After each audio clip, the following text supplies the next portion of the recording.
तो what's the best age to have pregnancy for both males and females? Late 20s में और early 30s में हमारी fertility अपनी पीक पे होती है। आईवीएफ में ऐसा भी होता है कि हमारा बेबी फेयर हो, उसकी ब्लू आईज हो, जो भी हमारे माइंड में वैसा आईवीएफ से बेबी। आईवीएफ प्रोसीजर से जो बच्चे होते हैं अल्टीमेटली गैमीट्स तो पेरेंट्स के लिए जाते हैं, एग तो माँ का है और स्पर्म फादर का है। हाउ कम के पेरेंट्स की आंखें काली हैं और बच्चा नीले आंखें से पैदा होगा? तो मैम ऐसे पेशेंट्स भी आते हैं जो कहें कि लाइक हमें बेबी बॉय ही चाहिए। ये अगेन आईवीएफ प्रेगनेंसीज में बेबी बॉयज़ ज़्यादा होते हैं, ऐसा नहीं है। लड़का या लड़की होने की संभावना उतनी ही है जितनी कि कुदरती कंसीव्ड किए पेशेंट्स में होती है। What's the best time to conceive the baby? Female की माहवारी स्टार्ट होती है, उससे नई साइकिल की शुरुआत होती है on the day of egg rupture से 2 दिन पहले और 2 दिन बाद। ये 5 से 7 दिन का time is fertile period for a female. अगर हम बॉलीवुड में जाकर देखते हैं तो काफी ऐसे सेलिब्रिटीज हैं 50, 45 above and they are having kids now. Social egg freezing नाम की एक चीज़ होती है जिसमें हम जो लड़कियां करियर कॉन्शियस हैं, they don't want to marry at the right time, they go for egg freezing. जब भी आपको लगे कि अब मुझे शादी करनी है, हस्बैंड के स्पर्म से हम एग फ्रीज करके एम्ब्रियो बना के आईवीएफ की टेक्निक से प्रेगनेंसी करा सकते हैं। इंडिया में about IVF pregnancy and egg freezing, इसके बारे में इतनी अवेयरनेस क्यों नहीं है? Lack of education, career consciousness इतनी ज़्यादा है कि लोग इस एस्पेक्ट को काफ़ी लेट देखते हैं, और जब देखते हैं उस टाइम पर वो एग क्वालिटी रहती नहीं है। लेकिन जो बायोलॉजिकल क्लॉक है वो किसी का इंतज़ार नहीं करती।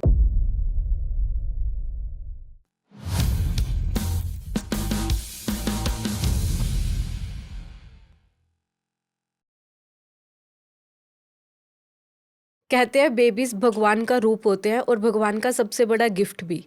लेकिन कुछ लोगों को प्रेगनेंसी में और कंसीव करने में बहुत सारी प्रॉब्लम्स आती हैं, और बहुत बार वो ये प्रॉब्लम्स अपने आसपास के लोगों से भी शेयर नहीं करते। लेकिन अगर सही गाइडेंस एंड सही एक्सपर्टीज एंड सही नॉलेज हो तो इस प्रोसेस को बहुत ज़्यादा स्मूथ बनाया जा सकता है, स्पेशली आज के टाइम में जब आईवीएफ जैसी टेक्नोलॉजी हमारे सामने है। सो आज के हमारे guest doctor Renu Lamba, who is an IVF and fertility specialist at Gulmohar IVF and fertility centre. वो हमारे साथ इस टॉपिक से रिलेटेड सारे मिथ्स एंड बेसिक्स सब शेयर करेंगे। So this is not going to be just a podcast conversation, it's going to be a free consultation centre for you. So with that I welcome doctor Renu Lamba. Hello Welcome. Nisha, hello Shalu. Hello ma'am, how are you? Good, thank you. Thank you for spending your important time, क्योंकि हमें पता है doctors का time बहुत important होता है, and आपने इस पॉडकास्ट के लिए टाइम निकाला। Thank you so much for thank you that. So much. Doctor Renu, हमें सिंपल वर्ड्स में बताइए कि आईवीएफ क्या है? आईवीएफ एक टेस्ट ट्यूब बेबी के नाम से जाना जाता है, इक्सी के नाम से जाना जाता है, इन विट्रो फर्टिलाइजेशन या इंट्रासाइटोप्लाज्मिक स्पर्म इंजेक्शन के नाम से जाना जाता है। आईवीएफ एक टेक्निक है, इट्स अ ब्लेसिंग उन कपल्स के लिए जिनके पास बच्चे नहीं हैं और बच्चे नहीं हो पा रहे हैं। इस टेक्निक के द्वारा हम ऐसे कपल्स की हेल्प करते हैं और उन्हें प्रेगनेंसी देते हैं। ओके, इस में होता क्या है? आईवीएफ में होता क्या है? आईवीएफ एक प्रतिक्रिया है जिसमें जो काम कुदरती प्रेगनेंसीज में फेलोपियन ट्यूब्स में होता है वो काम हम आईवीएफ लैब में कराते हैं। कपल्स को पहले इन्वेस्टिगेट किया जाता है, देखा जाता है कि क्या शॉर्टकमिंग्स हैं, क्या दिक्कत है। उसके बाद देखा जाता है कि ये आईवीएफ की ज़रूरत है भी या नहीं। जिन कपल्स को आईवीएफ की ज़रूरत होती है वो हैं जैसे जिनकी फेलोपियन ट्यूब्स दोनों बंद हैं, फीमेल्स जिनको एंडोमेट्रियोसिस है, या बड़े फाइब्रॉइड्स हैं, या पॉलीसिस्टिक ओवेरियन डिजीज़ है जहाँ history of multiple IUI failures हैं, या हिस्ट्री ऑफ अनएक्सप्लेन इनफर्टिलिटी है, या फिर हस्बैंड के शुक्राणु काफ़ी कम हैं, उनकी चलने की क्षमता कम है, मॉर्फोलॉजी ख़राब है। ऐसे पेशेंट्स को आईवीएफ की मदद से प्रेगनेंसी दी जाती है। ओके। आईवीएफ का सक्सेस रेट कैसे रहता है? कई लोगों का एजम्पशन होती है कि अगर आईवीएफ करवा रहे हैं तो फर्स्ट गो में हमें बेबी प्लान हो जाएगा। So what exactly is the success rate of IVF? ये बड़ा अच्छा सवाल है निशा। इसमें आईवीएफ का सक्सेस डिपेंड करता है कि पेशेंट की एज कैसी है, किस फैक्टर से हम आईवीएफ की प्रतिक्रिया के लिए जा रहे हैं। ऑन एन एवरेज अगर बात करूं तो साइंटिफिक तरीके से आईवीएफ का success all over the world is 50 to 60%, not more than that. But for a patient, it is either 100% or 0%. So patient को या तो प्रेगनेंसी होगी या नहीं होगी. तो जो पेशेंट यंग पेशेंट हैं जिनकी एज कम है, डेफिनेटली उनमें सक्सेस ज़्यादा है कंपेयर टू जो एज्ड पेशेंट्स हैं. आईवीएफ कौन से कपल्स करवाते हैं basically?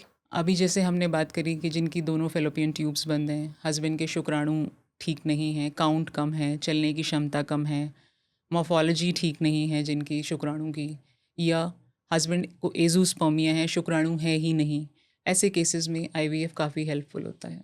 Okay, so basically medical अगर दोनों में किसी को कोई ये वाली प्रॉब्लम है तभी जी वो जी आईवीएफ को ऑप्ट जी. करते हैं. ओके. ऐसा भी रहता है कि अगर आईवीएफ हमने फर्स्ट टाइम ट्राई करवाया, कंसीव नहीं हुआ, तो we can try next time also. जी, मैंने How बताया many ना time- आईवीएफ की सक्सेस होती है कुछ ओके. 50 to 60% के.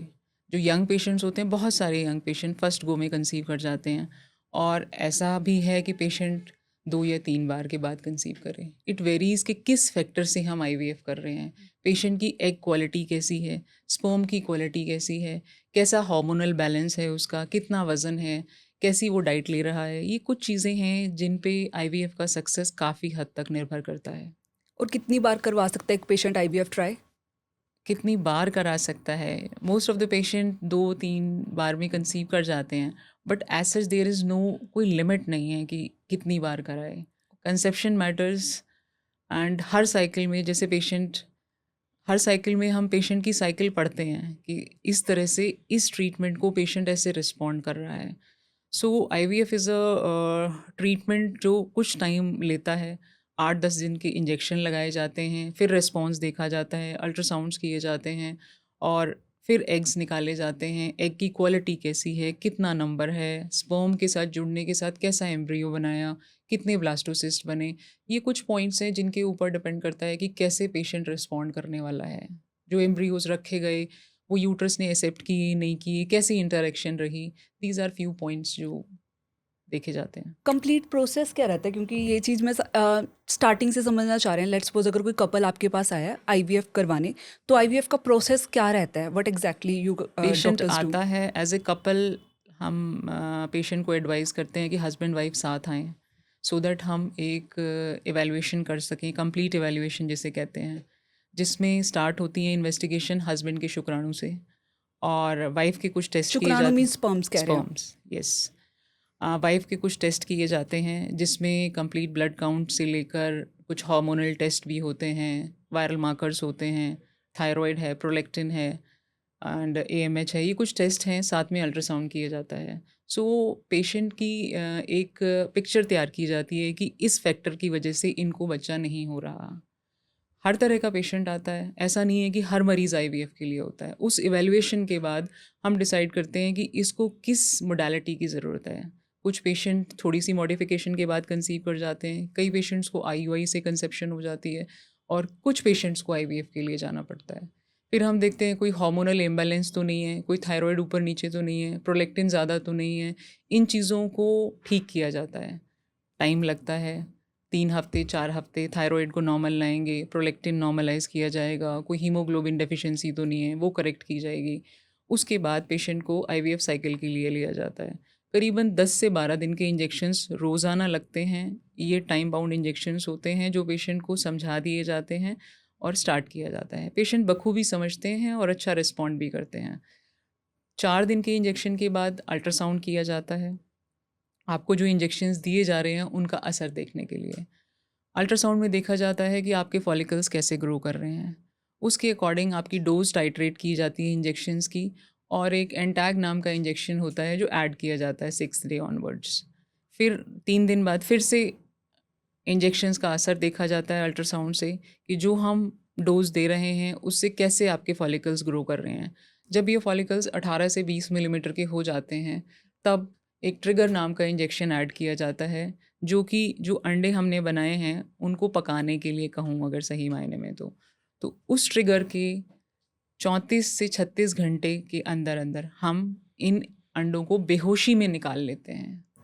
और जिस दिन ये एग निकाले जाते हैं, जिसे ओवम पिकअप प्रोसीजर कहा जाता है, उसी दिन हस्बैंड के शुक्राणु लिए जाते हैं और दोनों को आईवीएफ लैब में मिलाया जाता है और एम्ब्रियोज बनाए जाते हैं। जब आईवीएफ लैब में मिलाया जाता है या तो आईवीएफ या इक्सी, ये 2 चीज़ें की जाती हैं। डिपेंड करता है कि पेशेंट किस प्रोटोकॉल में लिया गया है कि इक्सी करनी है या आईवीएफ करना है, कैसा पेशेंट का स्पर्म काउंट था, क्या डिसीजन वो पहले हो चुका होता है।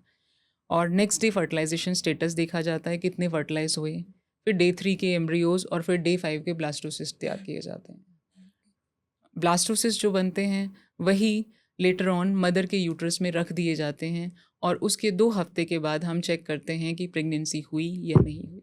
जैसे आपने बताया कि 2 रीज़न्स है, या तो मेल के अंदर स्पर्म काउंट कम है, इस वजह से नहीं कंसीव हो पा रहा, या फिर एक फीमेल के अंदर, तो आपने बड़े टेक्निकल वर्ड्स यूज़ किए हैं। सो बेसिकली स्पर्म काउंट कम होने का क्या रीज़न है? आजकल बहुत कॉमन है लो स्पर्म काउंट। काउंट के साथ साथ क्वालिटी भी ख़राब है, स्ट्रेस बहुत है, लोगों का लाइफस्टाइल ऐसा है कि रात भर सोएंगे नहीं, दिन दिन भर स्क्रीन के पास बैठे हुए हैं। जिम सप्लीमेंट्स आजकल लड़के बहुत लेते हैं, या तो एक्सरसाइज बिल्कुल नहीं है या ओवर है। Even over exercising is not good for sperm count. Okay. Intake of caffeine बहुत ज़्यादा है, शराब, सिगरेट, किसी भी प्रकार का नशा अल्टीमेटली अफेक्ट करता है स्पर्म काउंट को।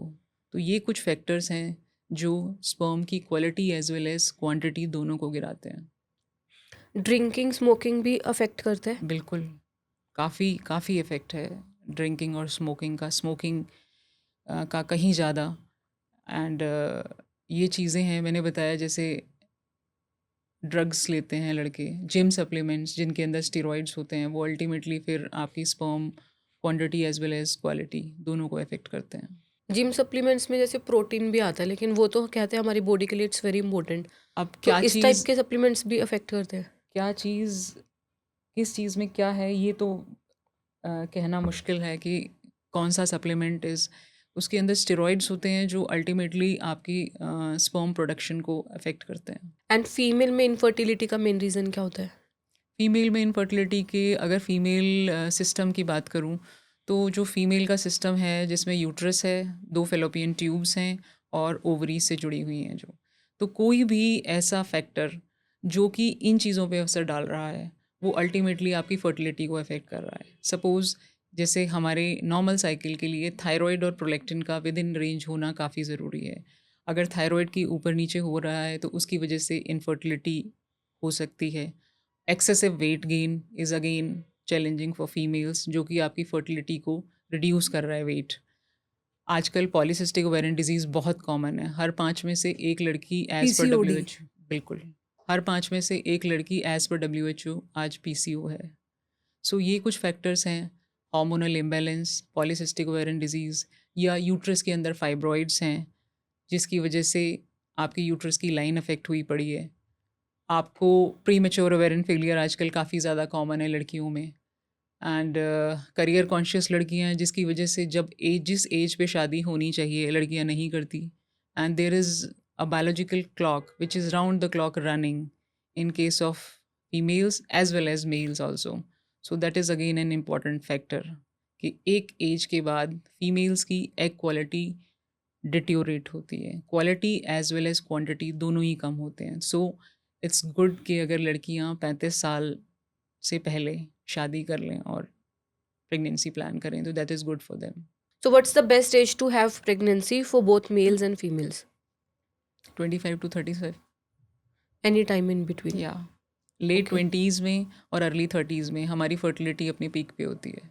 Okay.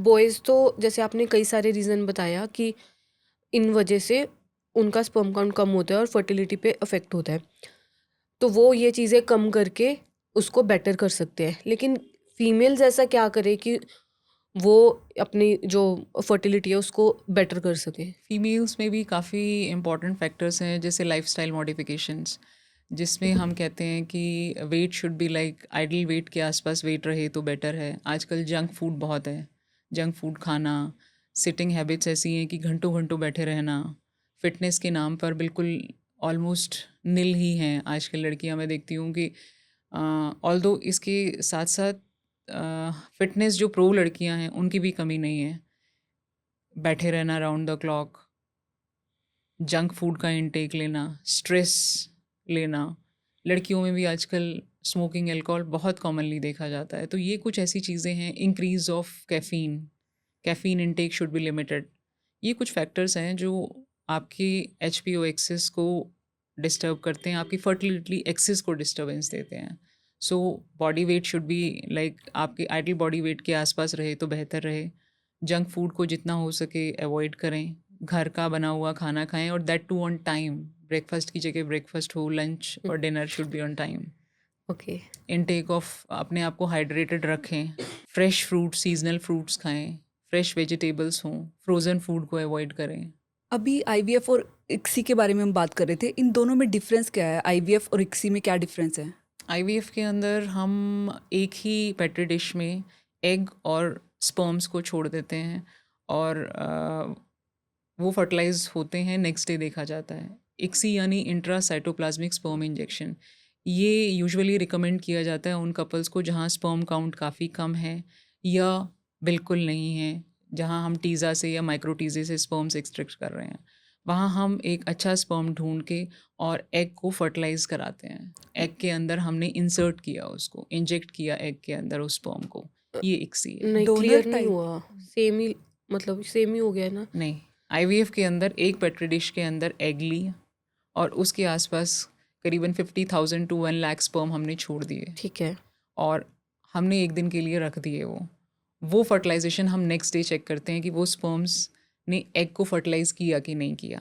In ICSI we select a sperm, a healthy looking sperm, and then inject into egg. This is ICSI. IVF के अंदर हमने बट होता सब एक्सटर्नली है ना, लैब के अंदर हो रहा है। लैब के अंदर लैब ना। के अंदर हो रहा है, okay. Externally in the lab. हमने एग्स रिट्रीव कर लिए in the procedure of ovum pickup, और उसी दिन, उसी कुछ टाइम के बाद हमने स्पर्म्स ले लिए हस्बैंड से, और दोनों को फर्टिलाइजेशन के लिए रख दिया IVF लैब में इन द इंक्यूबेटर के अंदर रख दिया जाता है, और उसकी 18 से 20 घंटे बाद फर्टिलाइजेशन स्टेटस चेक किया जाता है कि फर्टिलाइज हुए या नहीं हुए। एंड अगर नहीं होते तो फिर that next. Is fertilisation failure होता है। ये बहुत कॉमन नहीं होता, बट हाँ अगर हुआ है तो किस रीज़न से, फिर वो देखा जाता है नेक्स्ट साइकिल में।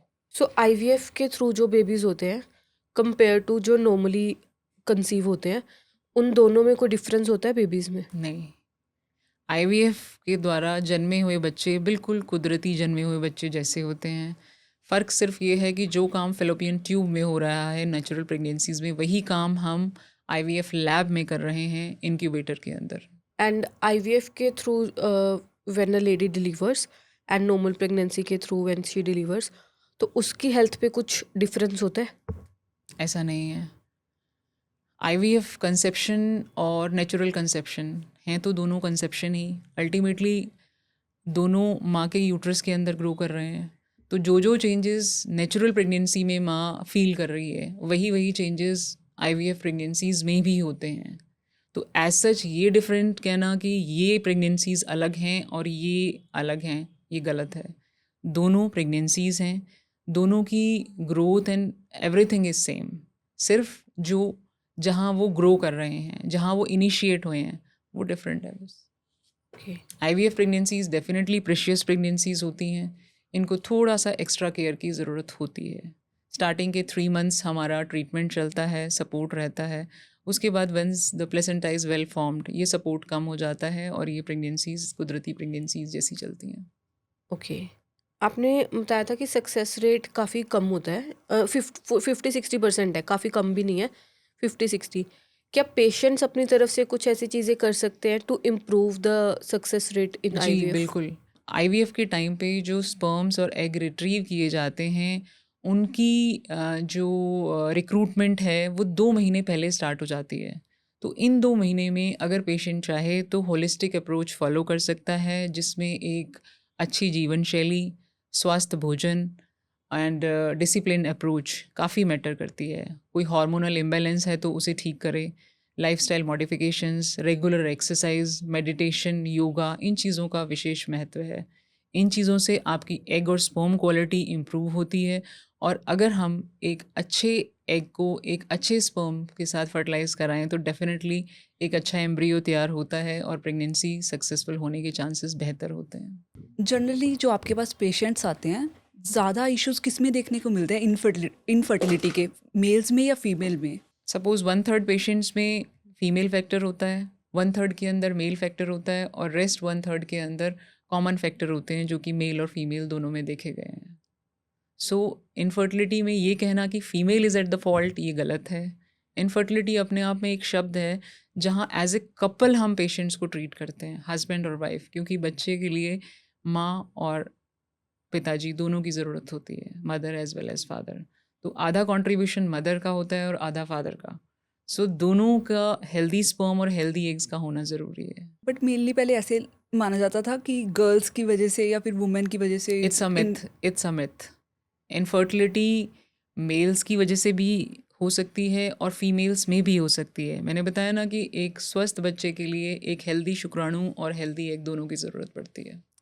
ऐसी कोई डाइट जिससे आईवीएफ का सक्सेस रेट अच्छा हो पाए? ये बहुत अच्छा सवाल है।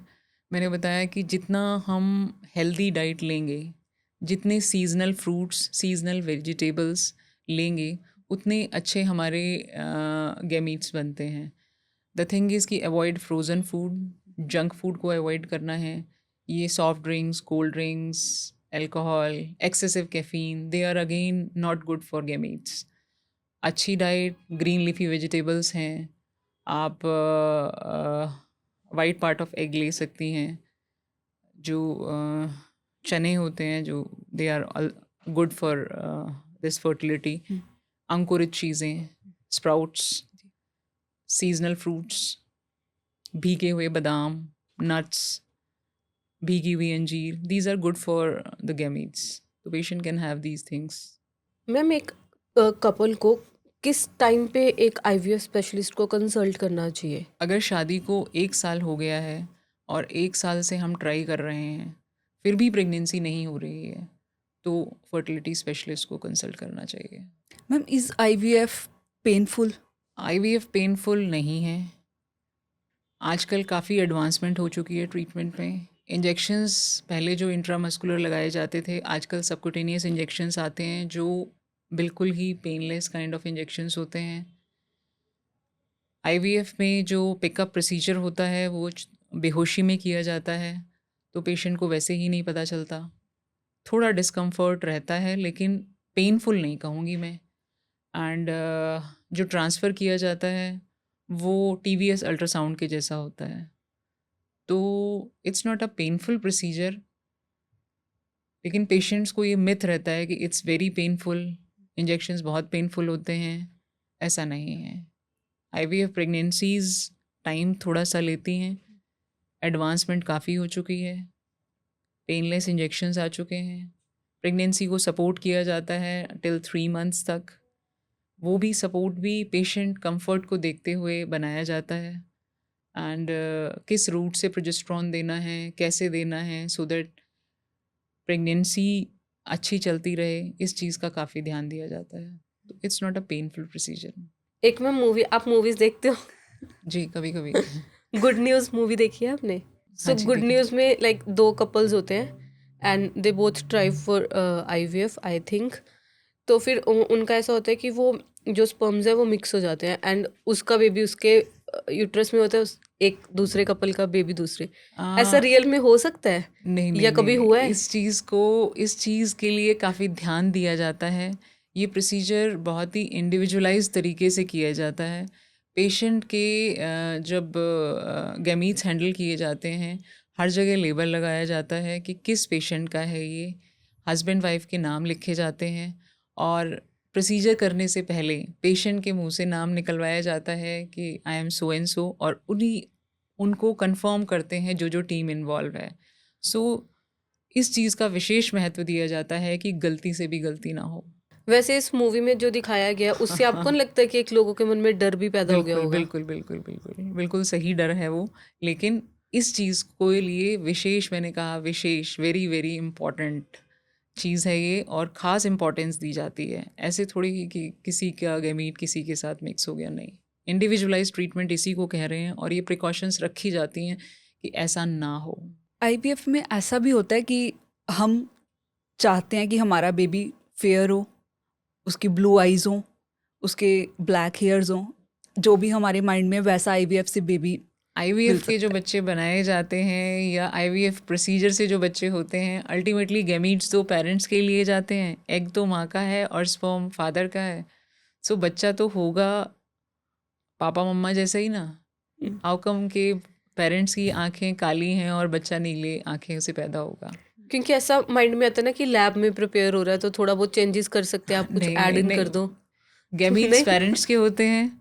जिन चेंजेस की आप बात कर रहे हैं, वहाँ स्पेसिफिकेशंस तब आती हैं जब डोनर, एक थर्ड पार्टी को लिया जाता है, बिकॉज ऑफ कि कहीं ना कहीं गैमीट्स में पेरेंट्स की गैमीट्स, जैसे सपोज एजोस्पर्मिक हस्बैंड है, तो एजोस्पर्मिया के लिए भी हमारे पास होता है कि हम या तो टीज़ा करके देखें, माइक्रो टीज़े देखें, वहाँ से हम प्रेगनेंसी दे सकें। हर पेशेंट आजकल अपने सेल्फ गैमीट पे काम कराना चाहता है।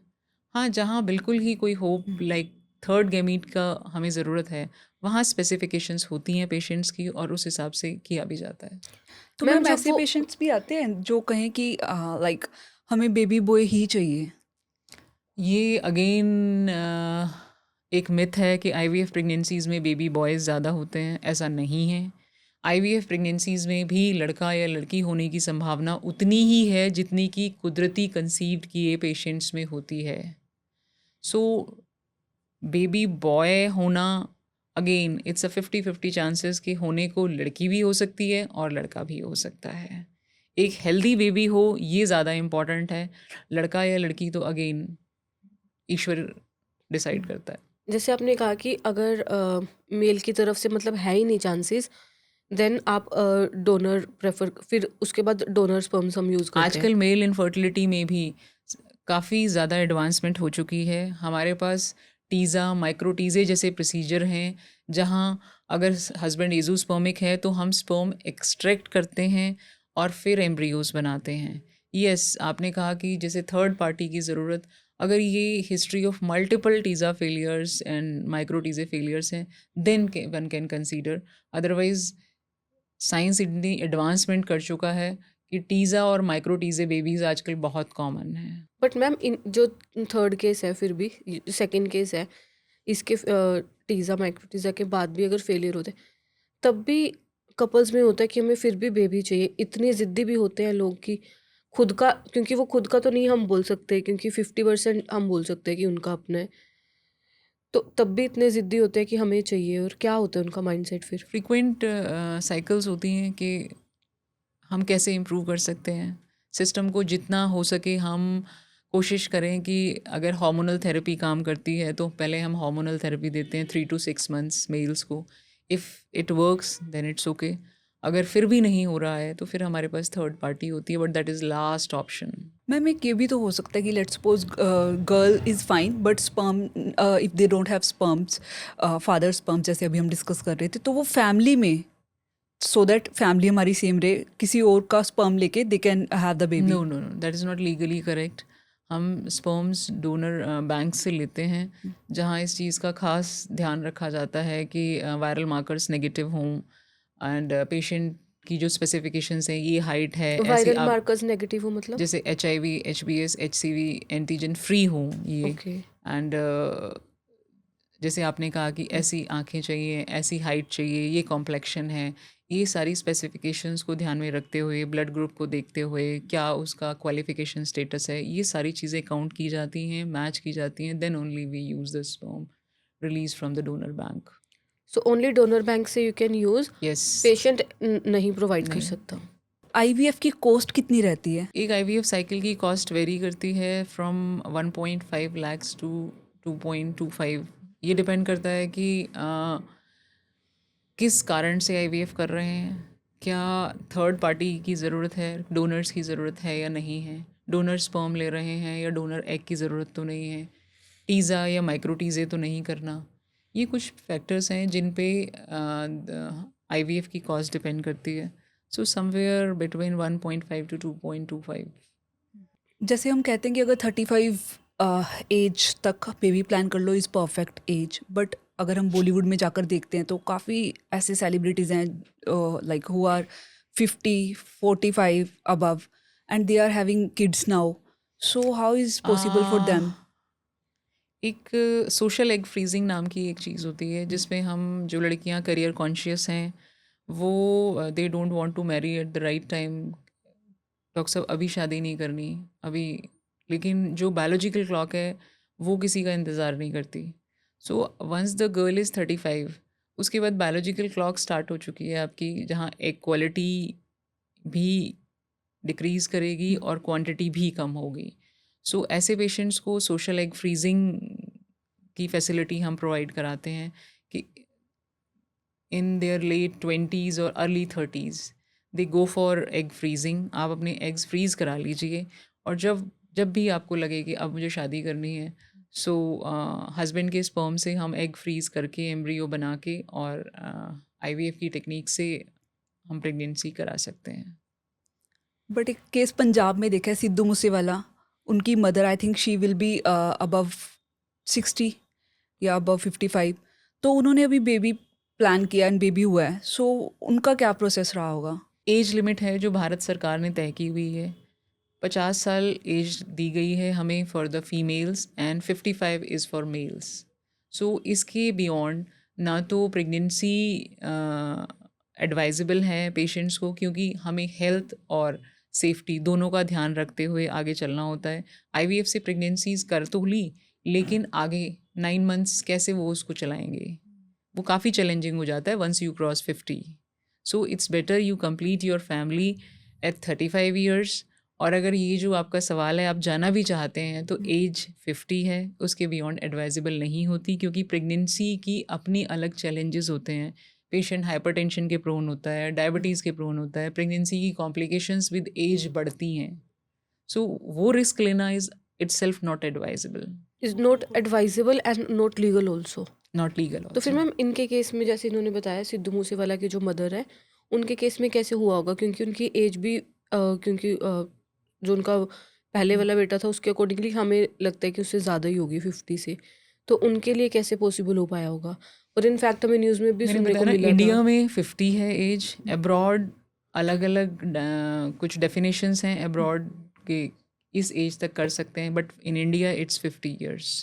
इंडिया में 50 ईयर्स तक ही हम आईवीएफ तक जा चुके हैं, उसके बियॉन्ड नहीं. एंड जो हम सेलिब्रिटीज़ देखते हैं बॉलीवुड में, males as well as females, तो वो आपको क्या लगता है कि जनरली क्या करते होंगे, कि वो एग्स फ्रीज करते होंगे एट राइट एज, या फिर दे गो फॉर आईवीएफ लेटर? आजकल मैंने बताया एग फ्रीजिंग जो है वो बहुत कॉमन है. ओके. और लड़कियां इस चीज़ को लेकर काफ़ी कॉन्शियस होती हैं कि हम एग फ्रीज़ करा दें और उसके बाद we want to focus on career only. Career can wait but age just can not wait. So 35 तक one should complete the family.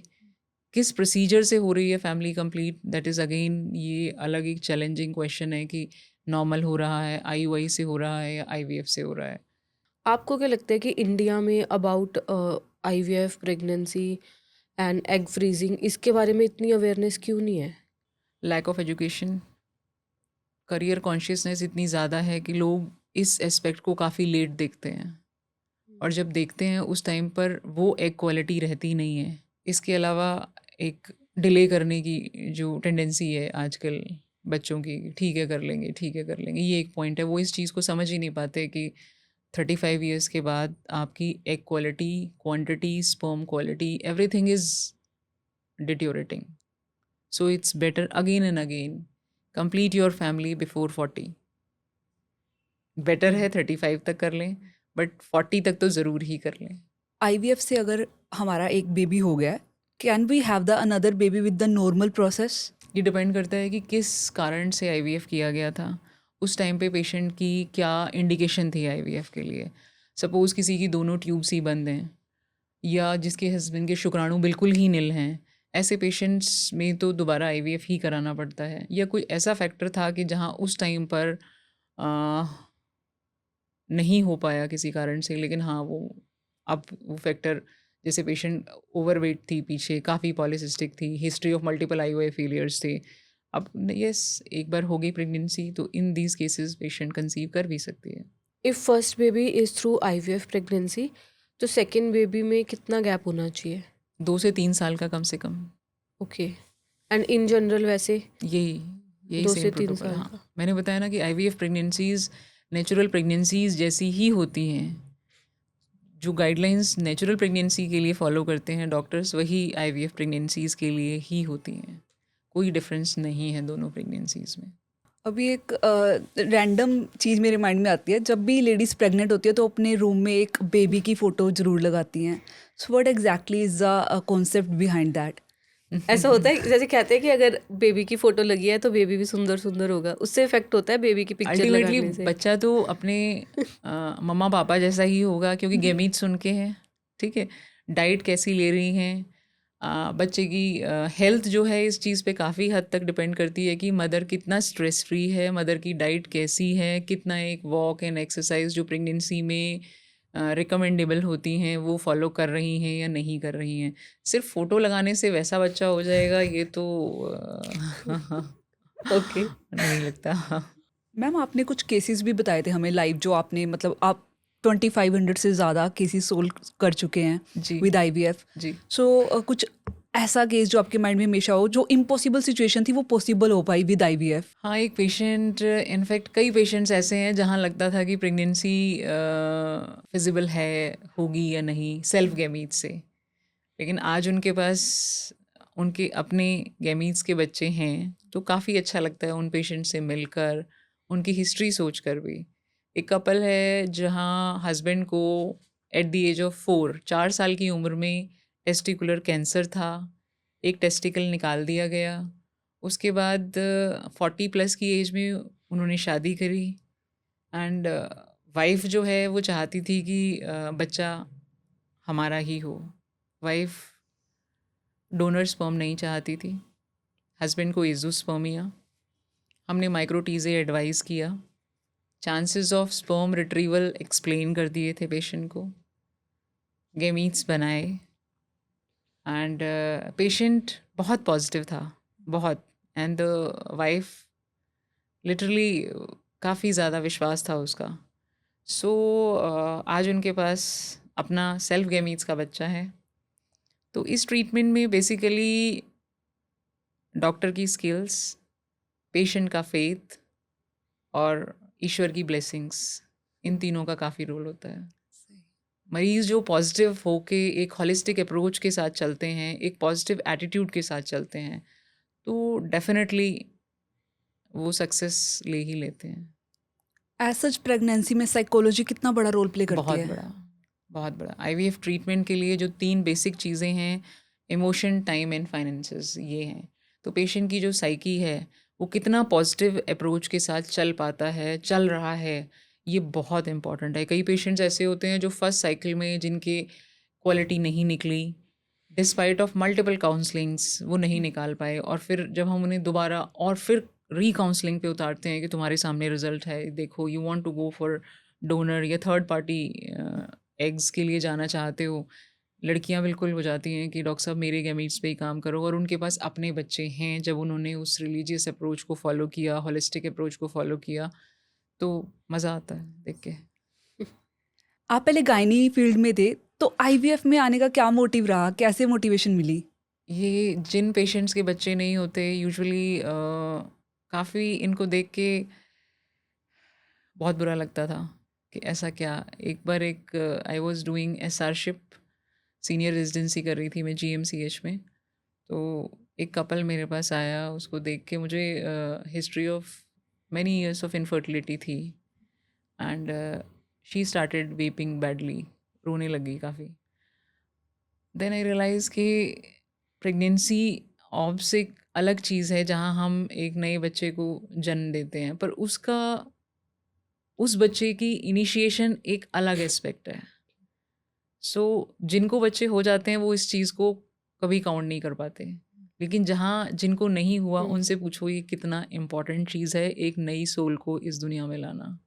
उनके पेन से मुझे काफ़ी लगा कि इस फील्ड में कुछ करना चाहिए, so I choose this fertility field. तो इसके लिए एजुकेशन भी अलग होती है, जी फिर बिल्कुल। आपने फिर से स्टडी की? जी, सुपर स्पेशलाइजेशन होती है फर्टिलिटी में अलग से। आप ऑब्स गायनी की डिग्री करने के बाद आप फिर सुपर स्पेशलाइजेशन के लिए जाते हो, जहाँ आप फर्टिलिटी और आईवीएफ और इससे जितनी भी एडवांसमेंट हैं इनके अंदर गहन अध्ययन करते हो। ओके। मैम जैसे प्रेगनेंसी डिपार्टमेंट तो होते हैं गवर्नमेंट हॉस्पिटल्स में, आईवीएफ भी होते हैं गवर्नमेंट्स में? आईवीएफ के डिपार्टमेंट इतने नहीं हैं, सेलेक्टेड सेंटर्स ही हैं, जैसे एम्स में है, मौलाना आज़ाद में है, पीजीआई में है। Because infertility is not a disease, it's a desire. Hmm. सरकार डिजीज़ के लिए हेल्प देती है, डिज़ायर के लिए नहीं। तो फिर जिन सेंटर्स पे है अभी ये अवेलेबिलिटी जी ऑफ आईवीएफ, जी। तो वो कुछ क्रिटिकल केसेस के लिए है या फिर it's for everyone? Anyone can go, they select the patient, कहाँ ज़रूरत है कहाँ नहीं है, जैसे हम लोग करते हैं वैसे वो। ओके, बट ऑब्वियसली प्रोसेस जैसा गवर्नमेंट में होता है नॉर्मली वैसे ही होगा। जी वो। एक आईवीएफ को सुन के ना माइंड में हमेशा ये रहता है कि आईवीएफ इज़ वेरी एक्सपेंसिव। देखो पेशेंट्स अपनी ज़रूरतों के लिए एक कार ले सकता है। अब कार की जो कॉस्ट होती है अगर देखा जाए तो आईवीएफ उसके कंपैरेटिवली काफ़ी सस्ता है। कार तो फिर भी वो लग्जरी के लिए ले रहा है, आईवीएफ में तो एक न्यू सोल, एक प्योर सोल बन के आ रही है।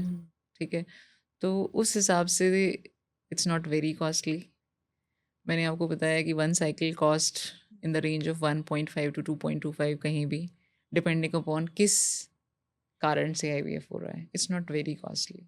बट मैम 1.25 to 2.25 लाख भी एक्सपेंड करना बेबी के लिए, मतलब मिडिल क्लास तो फिर भी अफोर्ड कर सकता है, बट जो लोअर क्लास है वो शायद अफोर्ड ना भी कर पाए।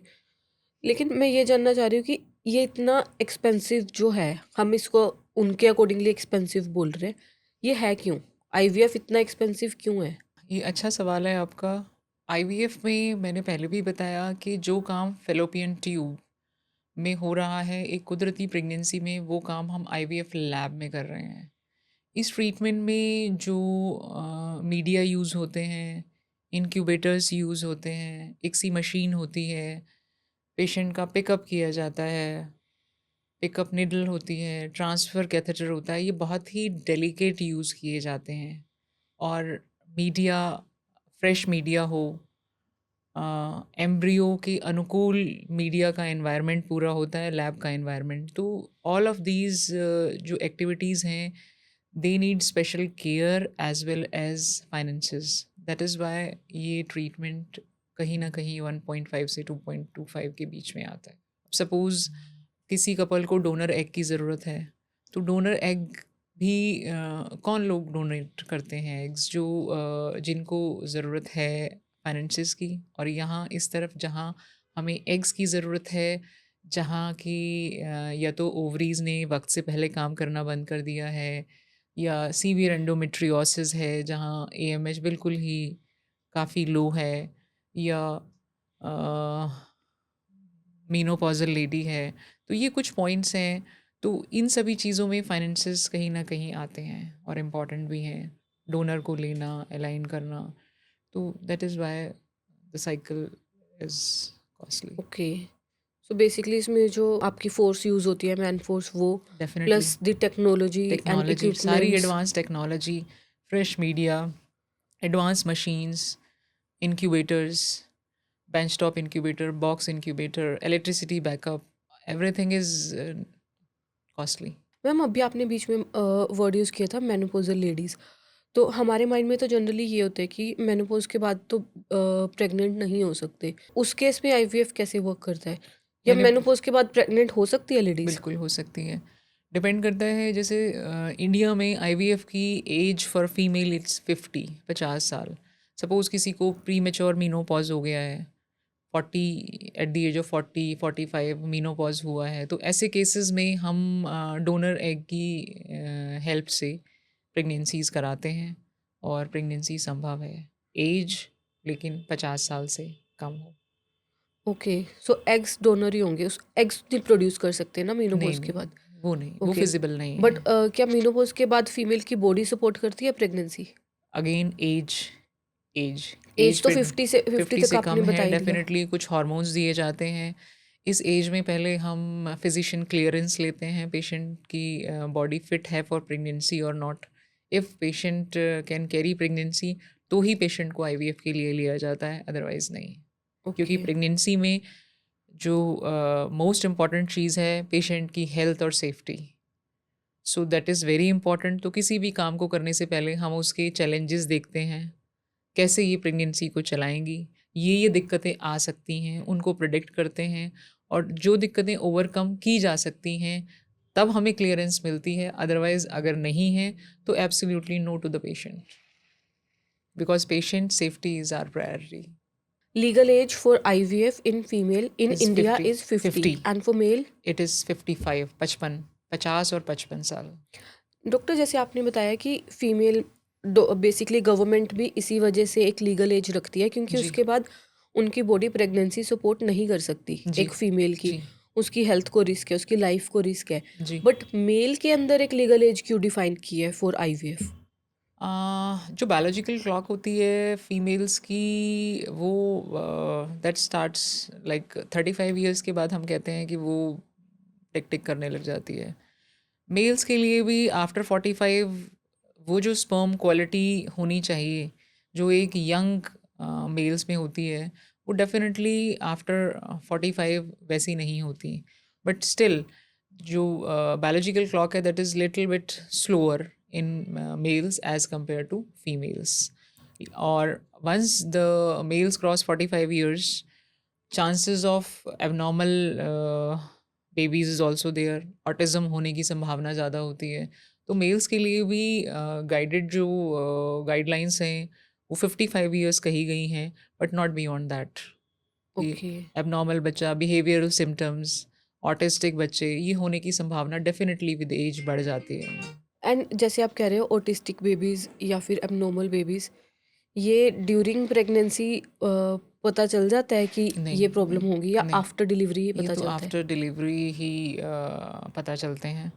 एंड ये कुछ चीज़ें हैं कि बहुत सारी चीज़ों में साइंस की काफ़ी एडवांसमेंट है. जैसे अगर हम आईवीएफ में ही बात करें तो एडवांस चीज़ें हैं, जैसे PGD, PGS, PGTA, pre genetic testing for aneuploidies, ये फिजिबल हैं आजकल. सपोज़ पेरेंट्स को कोई डिज़ीज़ है जो कि बच्चों में ट्रांसमिट होने की संभावना है, तो इन केसेस में पीजीडी, पीजीएस का काफ़ी ज़्यादा रोल है.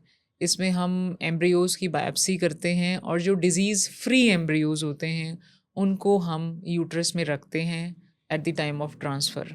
तो ऐसा करने से जो डिज़ीज़ पीढ़ी दर पीढ़ी चले जा रही है, हम एक हेल्दी बच्चा ले सकते हैं. सो आईवीएफ के टाइम पे आपको ये पता चल जाता है कि ये प्रॉब्लम्स आ सकती है आ बेबी को? सकती हैं. कुछ डिजीज़ेस होती हैं जो जेनेटिकली ट्रांसमिटेबल होती हैं, कि जाएंगी ही जाएंगी. जैसे कि कौन कौन फादर से से, डिजीजेस? जैसे ड्यूशेन्स मस्कुलर डिस्ट्रॉफी है, एक्स लिंक्ड डिजीज़ेस हैं. तो ये कुछ बीमारी हैं जहाँ पता है कि पेशेंट्स जानते हैं कि यहाँ से मेरे फादर साहब से मुझे आई है और आगे मेरे बच्चे में जाएगी ही जाएगी.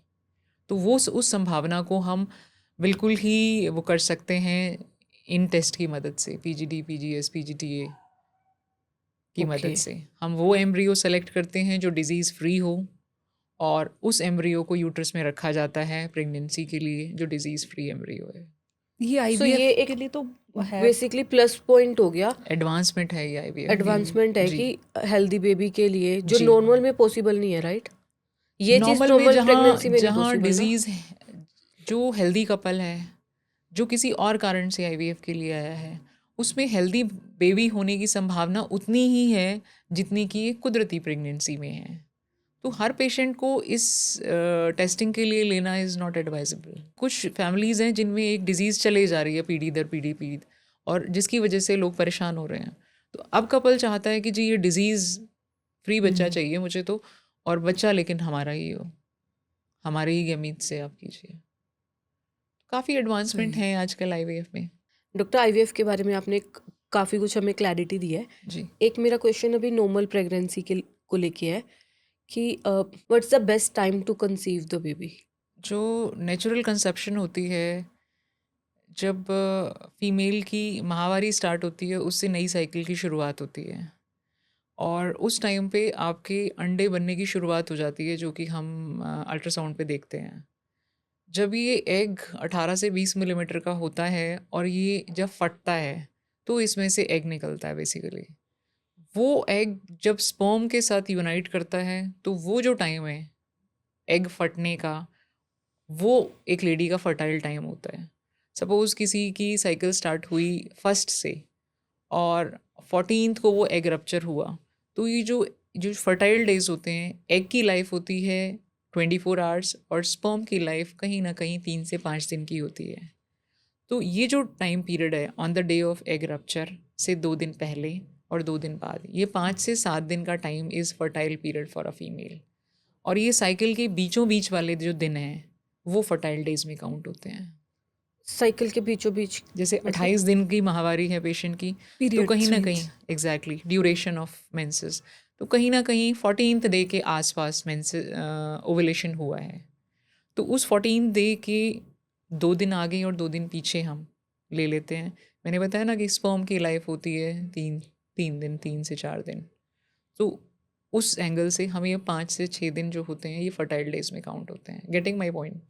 सो साइकिल के फर्टाइल बीचों बीच वाला जो हफ्ता है। ओके, सो बेसिकली जो एक कपल को इंटरकोर्स करना चाहिए वो उस साइकिल अपने मेंस्ट्रुअल साइकिल जो हो है कंप्लीट 28 डेज जी का, जी उसके 14th डे के 2 दिन आसपास पहले 2 दिन आसपास बाद में करना जी चाहिए। जी, वो दैट ज़रूरी इज है। अ फर्टाइल वो पीरियड। ज़रूर उस टाइम पे ज़रूरी है, उसके बियॉन्ड उनकी अपनी श्रद्धा। वी कैन से कि पीरियड्स के 10 दिन बाद या 10 दिन पहले, राइट है ना? ऐसा कह ऑलमोस्ट सकते 10 to हैं। 12 डेज पहले ऐसा या कह 10 to 12 डेज बाद। बाद वाला फेज़ 2 वीक्स का होता है, to be very this thing, कि इम्प्लांटेशन का फेज़ और प्रेगनेंसी जमने वाला phase is usually 2 weeks period. Okay, उससे पहले वाला जो फेज़ है वो वो जो पूरा फेज़ है दैट इज़ फर्टाइल। कि सपोज़ फर्स्ट को मेंसेस आए तो 14th डे के आसपास, कहीं किसी के 28 डेज़ में आते हैं, किसी के 35 डेज़ में आते हैं। तो ये जो फर्टाइल विंडो है हर मरीज़ की थोड़ी सी वेरी करती है। जिसके 35 दिन में आ रहे हैं उसकी फर्टाइल विंडो थोड़ी सी पीछे की तरफ शिफ्ट हुई है, जिसके 28 दिन में आ रहे हैं उसकी थोड़ी सी आगे की तरफ गई है। तो उस पूरी जोन को कवर करते हुए हम इस बीच वाले हफ्ते को लेते हैं, जिसे हम फर्टाइल टाइम कहते हैं। एग मैच्योर होता है उस टाइम पे, एग रिलीज़ होता है, और जब एग रिलीज़ हो रहा है उस टाइम कांटेक्ट करने से प्रेगनेंसी होने की संभावना काफ़ी बेहतर हो जाती है। जैसे कभी प्रेगनेंसी के बाद डिलीवरी होती है तो 2 टाइप की डिलीवरी होती है, one is normal we use to say, second is caesarean. तो दोनों डिलीवरीज के बाद बॉडी पे क्या क्या इफेक्ट आता है? सर्जेरियन डिलीवरी और नॉर्मल डिलीवरी से क्या इफेक्ट रहता है बॉडी पे? बॉडी पे इफ़ेक्ट, ये मोड ऑफ डिलीवरीज़ हैं, नॉर्मल डिलीवरी या सिज़ेरियन, इसका डिसीजन किया जाता है कि अगर लेबर स्मूथली चल रहा है, सब कुछ गोइंग स्मूथली, तो पेशेंट को नॉर्मल ही डिलीवर कराया जाता है, बिकॉज जो रूट ईश्वर ने बना दिया है दैट इज़ बेस्ट। सिज़ेरियन की कुछ इंडिकेशंस होती हैं कि आफ्टर आप लेबर में चल रहा था पेशेंट, सडनली पेशेंट पीटल हार्ट कम होने लग गई, बच्चे ने मेकोनियम पास कर दिया, या कोई और समस्या आई तो आपने सिज़ेरियन लिया, या कुछ स्ट्रेट फॉरवर्ड इंडिकेशंस होती हैं सिज़ेरियन की, जैसे बच्चा उल्टा है, बच्चा आड़ा है, जैसे ट्रांसवर्स लाई ब्रीच, ऑल नाल नीचे है, या बच्चा ज़रूरत से ज़्यादा कमज़ोर है, बीपी बढ़ा हुआ है मदर का। ये कुछ इंडिकेशंस हैं जहाँ हमें सिज़ेरियन करना होता है, और कई चीज़ें ऐसी हैं जहाँ हमें करना पड़ सकता है।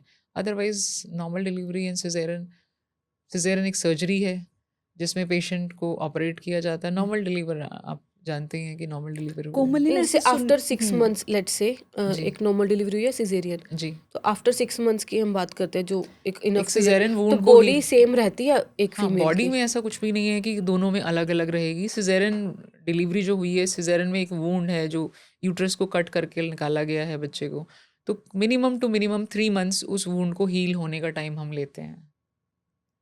तो वो जो हीलिंग कैपेसिटी है वो डेफिनेटली सिज़ेरियन में चाहिए होती है। नॉर्मल डिलीवरी में वो सारा चीज़, सारा यूट्रस वापस बैक टू नॉर्मल आता है, इसमें भी नॉर्मल आता है, बट वहाँ एक स्कार हील हो रहा है। बट बस एक मैम वो ऐसे कहते हैं कि बॉडी वीक हो जाती है सर्जरी के बाद, जो ऐसा नॉर्मल नहीं लाइफ है, में सुनने में ऐसा आता है कि ऐसा बॉडी नहीं, वीक ऐसा हो नहीं गई। है, ऐसा नहीं है। So a woman can do everything that normal so, delivery, yes है ना? यस, हाँ। इनिशियल 24 टू 48 आवर्स जैसे कि सर्जरी के बाद जाते ही हैं कि पेशेंट को थोड़ा सा डिस्कम्फर्ट पेन रहता है, बट ओवर द टाइम 3-4 दिन के बाद वो एज नॉर्मल डिलीवरी वाला सिस्टम स्टार्ट हो जाता है। अगर फर्स्ट बेबी सिजेरियन डिलीवरी के थ्रू हुआ है तो सेकंड बेबी के चांसेस होते हैं नॉर्मल के, या फिर मतलब एक बार तो कट तो लग ही चुका है, फिर दूसरे बार पेन भी क्यों लेना? पहले सिजेरियन के लिए सिजेरियन के जाना बाद वी चाहिए। बैक कहते हैं, vaginal birth after caesarean section. Okay. ठीक है, वी बैक के लिए जा सकता है पेशेंट, लेकिन the risk of scar rupture रहता है वी बैक के अंदर, मतलब कि जो पुराना आपका स्कार है सिजेरियन हुआ है वो खुल जाए, तो उस केस में आपको फिर पेशेंट की लेप्रोटमी के लिए जाना पड़ता है, तो बच्चे को भी रिस्की हो सकता है जो। लेकिन हाँ, वी बैक के लिए जाते हैं पेशेंट्स, होती भी हैं, बट एक रिस्क है जो कि प्रीवियस सिजेरियन के साथ जुड़ा रहता है। सो क्योंकि आजकल एक हेल्दी लाइफस्टाइल को देखते हुए people are like going for only 2 kids, 2 बच्चे ही प्लान करते हैं। सो पेशेंट को एक्सप्लेन कर दिया जाता है, तो patients usually most of the patients opt for subsequent caesarean only. एक शायद ये सिली क्वेश्चन हो सकता है, पता नहीं। जैसे फर्स्ट टाइम जो स्टिचेस लगती है फर्स्ट डिलीवरी के टाइम पे ड्यूरिंग सिजेरियन डिलीवरी, तो सेकंड टाइम पे उसी को ही खोल के करते हैं जी, या फिर उसके उसके थोड़ा सा उसी के आसपास, उसी के ही हाँ, आसपास? उसी के उसी खुलने लेयर का बाय डर लेयर होता वहीं है। जाया जाता है और उसी के आसपास खोला जाता है। अभी काफ़ी टेक्निकल, मेडिकल और सीरियस डिस्कशन हो गई। जी हम ये ना अपने पॉडकास्ट में हर गेस्ट से पूछते हैं, चाहे जी वो बिजनेस में है या फिर वो एक आर्टिस्ट है, सिंगर है, डायरेक्टर है, कि आपके उसमें एक्सपीरियंस में अब तक सबसे फनी एक्सपीरियंस क्या रहा? तो आपके केस में मुझे पता नहीं है वैलिड है या नहीं, but still I will ask कि अब जी। तक के एक्सपीरियंस में आपका सबसे फनी मोमेंट क्या था? जैसे एक बार एक पेशेंट आता है, कपल आईवीएफ के लिए ले रहे थे हम उसको, पिकअप का दिन था, एंड पेशेंट का हस्बैंड सेड कि डॉक्टर साहब मीडिया के अंदर कुछ मल्टीविटामिन डाल देना सो दैट बच्चा हेल्दी पैदा हो। ओके। एक्चुअली ये मल्टीविटामिन्स होते हैं फॉर एग्स और स्पर्म की क्वालिटी इम्प्रूव करने के लिए, मीडिया में डालने के लिए नहीं होते वो। अगर अच्छा स्पर्म और अच्छा एग फ्यूज़ हुआ है और एक हेल्दी एम्ब्रियो बना है तो डेफिनेटली एक हेल्दी बच्चा बनेगा। तो मीडिया में तो मल्टीविटामिन्स नहीं डाले जाते। ओके। और लोगों के कुछ सवाल ऐसे भी होते हैं कि डॉक्टर साहब क्या मेल और फीमेल में आप बता सकते हैं, मेल के लिए क्या एक्स्ट्रा पैसे लगते हैं? ओके। ऐसा नहीं है, हम हेल्दी बेबीज़ की कामना करते हैं। मेल और फीमेल होना वो एक जैसे कुदरती प्रेगनेंसीज़ में चांसेस होते हैं वैसा ही इन आईवीएफ प्रेगनेंसी में होता है। ये कुछ ऐसी चीज़ है जो ईश्वर ने डिज़ाइन कर रखा है, ये डॉक्टर के हाथ में नहीं होता।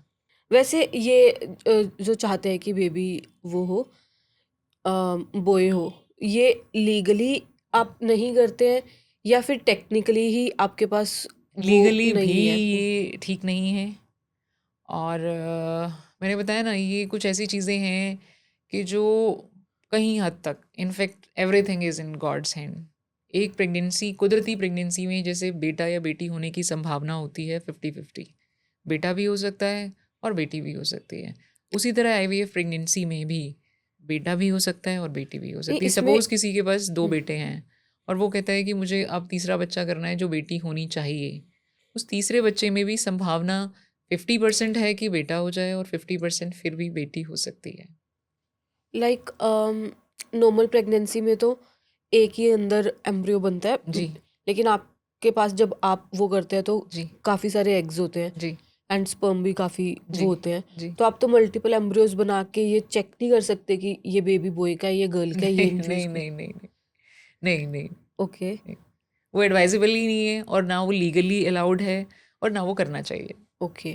कई कंट्रीज़ में ये एथिकली करेक्ट हो सकता है बट नॉट इन इंडिया। ये जेंडर वाइसिंग को ख़त्म करने के लिए ये एक मैं कहूँगी कि गाइडलाइंस हैं कुछ, और ये सही भी हैं, ये तो सही भी हैं। तो फिर ऐसे पेशेंट्स को आप क्या कहते हो जो कहते हैं कि हमें बेबी बॉय चाहिए या बेबी गर्ल भी चाहिए? उनको हम समझा देते हैं हम एक हेल्दी बच्चे की कामना कर सकते हैं, ये चीज़ें हमारे हाथ में नहीं है। क्या आईवीएफ प्रेगनेंसी में हमेशा ट्विन्स ही होते हैं? आईवीएफ प्रेगनेंसीज़ में ट्विंस होने की संभावना कुदरती प्रेगनेंसी से थोड़ी ज़्यादा होती है। वो भी इसलिए क्योंकि हम at the time of embryo transfer हम 2 ब्लास्टोसिस्ट रखते हैं, प्रेगनेंसी की सक्सेस रेट को बढ़ाने के लिए ऐसा किया जाता है। सो ट्विन्स होने की जो संभावना है आईवीएफ प्रेगनेंसी में डेफ़िनेटली कुदरती प्रेगनेंसी से ज़्यादा होती है। लेकिन आईवीएफ प्रेगनेंसी में ट्विन्स भी हो सकते हैं, सिंगल प्रेगनेंसी भी हो सकती हैं और कभी-कभी ट्रिपलेट्स भी हो जाते हैं। मैम ट्रिपलेट्स कैसे हो जाएंगे? आपने तो कहा आप 2 एम्ब्रियोज वो रखते हो। कई बार एक ब्लास्ट 2 में टूट जाता है। ओके। तो चांसेस ऑफ ट्रिपलेट्स ऑल्दो कम होते हैं, लेकिन ट्विन्स डेफिनेटली नॉर्मल प्रेगनेंसी से ज़्यादा होते कमाल है, नेचर भी कैसे कैसे इंटरेस्टिंग। किया हुआ है। हैं। आईवीएफ करवाने के लिए सही समय कौन सा है? आईवीएफ प्रेगनेंसीज़ के लिए मैंने बताया कि जो हमारे बेस्ट गैमीट्स होते हैं वो 35 से पहले पहले हों तो बेहतर है। एक कपल के लिए जब वो भावनात्मक रूप से, शारीरिक रूप से, हेल्थ वाइज रेडी है, वो बेस्ट टाइम है आईवीएफ ट्रीटमेंट का। Best age is less than 35, क्योंकि एक सक्सेसफुल आईवीएफ प्रेगनेंसी के लिए हमारे शरीर का अपनी बेस्ट स्थिति में होना अति आवश्यक है। सो इसीलिए बार बार इसी चीज़ को रीइंफोर्स करते हैं। Healthy diet, good lifestyle, daily exercise, mindfulness, yoga, these are few things जो पेशेंट को एनकरेज करती हैं आईवीएफ सक्सेस के लिए। एंड लेट्स से आपके पास कोई कपल आया है फॉर आईवीएफ प्रेगनेंसी, तो वो प्रोसेस लेट्स से आपको वो भी आपने डायग्नोज कर ली उनकी प्रॉब्लम्स कि हाँ now you really need IVF, right? तो वो आप कब स्टार्ट करते हो? इमीडिएटली या फिर उससे पहले भी आप कुछ टाइम नहीं लेते नहीं, हो? प्री आईवीएफ इन्वेस्टिगेशंस की जाती हैं। आईवीएफ से पहले की तैयारियां हम इसे कहेंगे बेहतर है। पेशेंट को एज ए कपल इन्वेस्टिगेट किया जाता है, काउंसिल किया जाता है, इन्वेस्टिगेशंस की रिपोर्ट्स देखी जाती हैं। कोई हार्मोनल इम्बैलेंस है तो उसे करेक्ट किया जाता है, कोई करेक्टेबल कॉज है तो वो पहले करेक्ट किया जाता है, फिर पेशेंट को आईवीएफ के लिए लिया जाता है। सपोज़ कुछ पेशेंट्स होते हैं जैसे जिनको रिसेंटली कैंसर डायग्नोस हुआ है, they are going for surgery and chemotherapy, radiotherapy. ऐसे पेशेंट्स को हम रैंडमली लेते हैं कि जिस स्टेज में आया है उसी में हम साइकिल स्टार्ट कर देते हैं, क्योंकि इन पेशेंट्स के लिए आगे कैंसर ट्रीटमेंट लेना ज़रूरी है।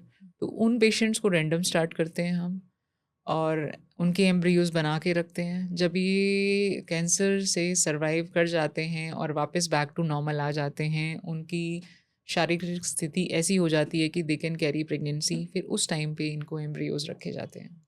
ओके, सो अदरवाइज बेसिकली आईवीएफ प्लान तरीके से तैयार किया जाता है। उसमें जो भी कुछ, क्योंकि हम बताया कुछ सक्सेस रेट है जिस पे हम काम करते हैं, तो उस सक्सेस दायरे में हर पेशेंट आए, ये कोशिश होती है एक फर्टिलिटी स्पेशलिस्ट की।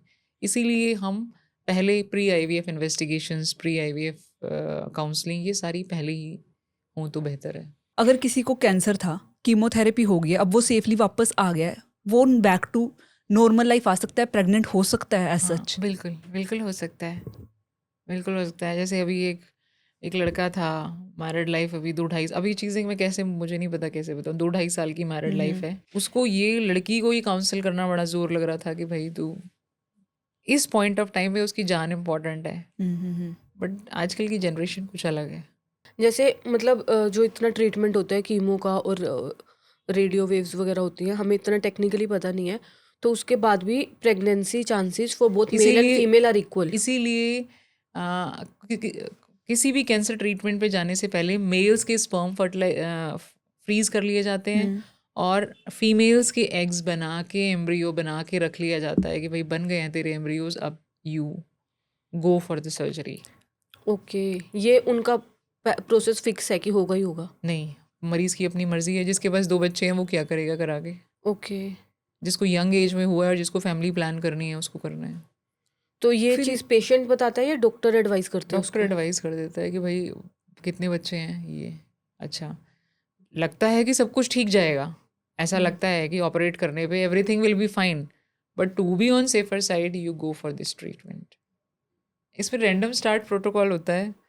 पेशेंट को डायग्नोस हुआ, पेशेंट आता है, अगर मेल है, मेल को कैंसर है तो उसके स्पर्म फ्रीज कर लिए जाते हैं, और अगर फीमेल को है तो हम एग्स बना के, एम्ब्रियोज बना के रख देते हैं और पेशेंट को फिर सर्जरी या chemo radio whatever the treatment जो उसके लिए उनके ऑन्को सर्जन ने प्लान किया है, they can go ahead with that treatment. और once they are recovered, fully recovered from this therapy, अच्छे से अपना सब कुछ रिज्यूम कर लेते हैं, then they can come for this treatment once the treatment of cancer is over. Ma'am sperm और एग फ्रीज करवाने की कितनी कॉस्ट पड़ती है? एग फ्रीजिंग का ऑलमोस्ट सेम होता है जैसे कि आईवीएफ साइकिल का एक चार्ज होता है, एक साइकिल का जो चार्ज होता है उसी हिसाब से एग फ्रीजिंग का जो सक्सेस है वो ब्लास्टोसिस्ट फ्रीजिंग से थोड़ा सा कहीं ना कहीं कम होता है। रेट वाइज दोनों सेम होते हैं। And sperm freezing is not very costly, it's like हमने फ्रीज करके रख दिया और we later on we can use it. काफ़ी क्लैरिटी हुई है हमें अबाउट आईवीएफ एंड प्रेगनेंसी। जी, बट इन जनरल जो पेशेंट्स आपके पास आते हैं उनके माइंड में क्या मिथ होते हैं? So if you can explain top 5 myths that patients have about IVF. IVF एक पेनफुल प्रोसीजर है जो कि नहीं है। इंजेक्शंस का थोड़ा डिस्कम्फर्ट होता है लेकिन एब्सोल्यूट पेनफुल नहीं कहूँगी मैं। पिकअप जो प्रोसीजर होता है वो छोटी बेहोशी में किया जाता है तो पेशेंट को वैसे ही नहीं पता चलता, और जो एम्ब्रियो ट्रांसफ़र होता है वो टीवीएस अल्ट्रासाउंड के जैसा होता है।